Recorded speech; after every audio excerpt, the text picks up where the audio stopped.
بحضرتك وحلقة خاصة جدا عن التدخين بمناسبة اليوم العالمي لمكافحة التدخين 31 مايو. لسه معانا في الاستوديو ضيفنا الأستاذ الدكتور مجدي بدران عضو الجمعية المصرية للحساسية والمناعة. دكتور مجدي، خلينا منطقيين انه مفيش حد بيدخن وقدر يقلع عن التدخين تماما، معقولة؟ احترام. لا لا لا لا لا لا لا، الكلام ده غير صحيح. انا عندي امثله كثيره جدا ولسه طبعا. ده لسه كان عندنا دكتور الاستاذ محمود ياسين، انا لسه عرضت قصته في اخر ندوه ليا، ان محمود ياسين كان مدخن بشراسه وبشراهه وعمل عمليات قلب مفتوح في امريكا، وهو في غرفه العمليات قال لو ربنا كتب لي الشفاء انا هبقى اكثر المدافعين ضد التدخين. طب احنا لازم نصل الى مرحله القلب المفتوح عشان نقدر نبطل التدخين. احنا بقى لازم ناخد دروس منه. ناس كثيره جدا نعمل ايه؟ الناس تعمل ايه؟ خلينا نقول نمره واحد، هل هيقلل؟ هل هيقلع تماما؟ هل انا عايز بس الناس تتفائل ويسمعوني وينسوا كل المعلومات القديمه الزفوره اللي في مخهم. خلاص، ادي واحد.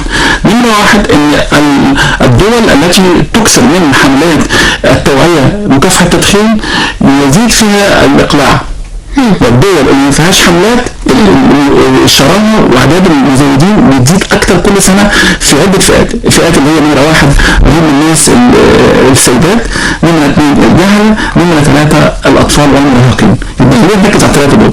دي نمره واحد. نمره اثنين ان احنا لازم الامثله تكون واقعيه، يعني مثلا اهم المحاضره يجيب امثله، يجيب واحد من الناس الاقلاع ويكون قاعد، او يجيب فنان مشهور او سياسي مشهور اقلع ويجيبه يخليه يتكلم التجربه. نمره ثلاثه ان انا اجيب الناس يقول لك هو بيعمل سرطان، هو مش عارف يعني ايه سرطان، يعني ايه سرطان البحر مثلا. بجيب انا بجيب له الصوره وجيب له صوره الانسان اللي هو كان جاله سرطان في الشفه، وبعد شهر جاله سرطان في الرئه، وبعد شهرين جاله سرطان في المثانه، وبعد 3 شهور توفى، ويجيب الصور كده بالفيلم قدامه، يشوف 1 2 3 ويشوف ناس اخرين نفس الشيء. ده اعتقد ان هو هيقلع في النهايه. انا عرضت اخر ندوه ليه من كام يوم، طبعا سالت بعد كده اللي كانوا حاضرين، زوجات اللي كانوا حاضرين، قالت لا اقلع تماما. قلت ولا في محاوله ولا ما اعرفش، على طول في نفس الوضع. ليه؟ لازم يحس بالخطر. قالت كل ما كان يشوف، وانا كنت على وشك ان انا افقد الوعي، على وشك ان انا اتقيأ.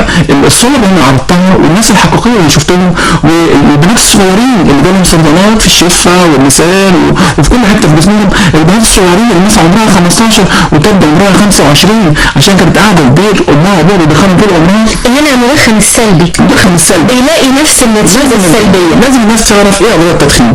مش مصدق انت ان هو يؤدي للوفاه، خلاص خليك معايا شويه. مصدق ان هو بيعمل سرطانات، بيعمل سرطان فين؟ مش بس في الشفه او الرئه او في الحنجره او الكلام ده، لا.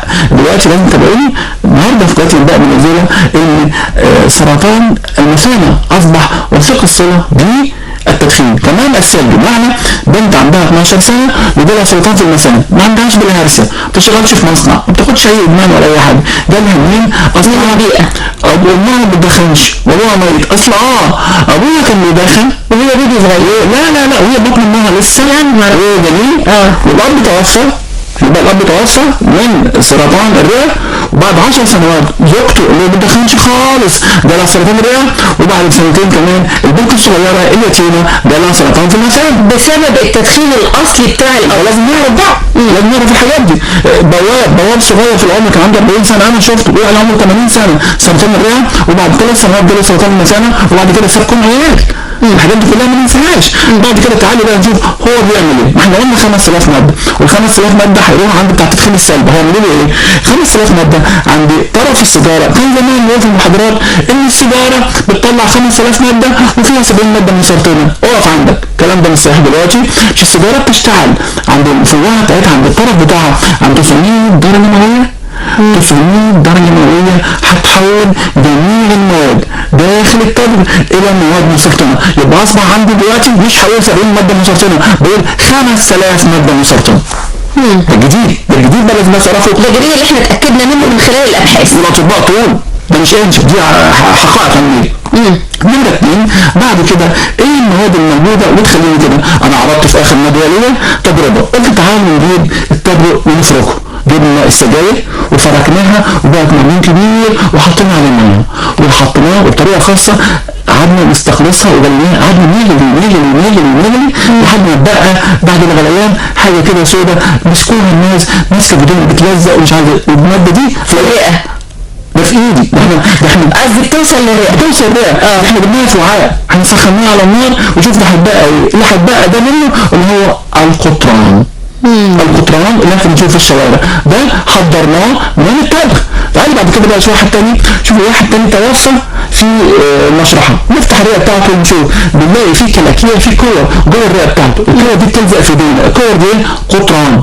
ايه اللي جاب القطران في الشارع؟ التدخين جوه وعمال تراكم يبقى الحاجات دي كلها. حاجه بعد كده تاني يقول لك مثلا ايه، في ما سمعتش عن الغفير اللي في الريف اللي كان قاعد في المخزن ومات بالليل لما ولع الفحم ومات وكان بيتدفى في الشتاء، مات من ايه؟ يقول لك مات من الغاز الصامت. ايه الغاز الصامت؟ اول اكسيد الكربون. اول اكسيد الكربون موجود في الفحم، الناس بتطلع بيقول لك بيولع خشب ويتدفى، واحد مثلا قاعد في جراج وهكذا مات. اول اكسيد الكربون ده احنا بناخده عن طريق التدخين. ازاي؟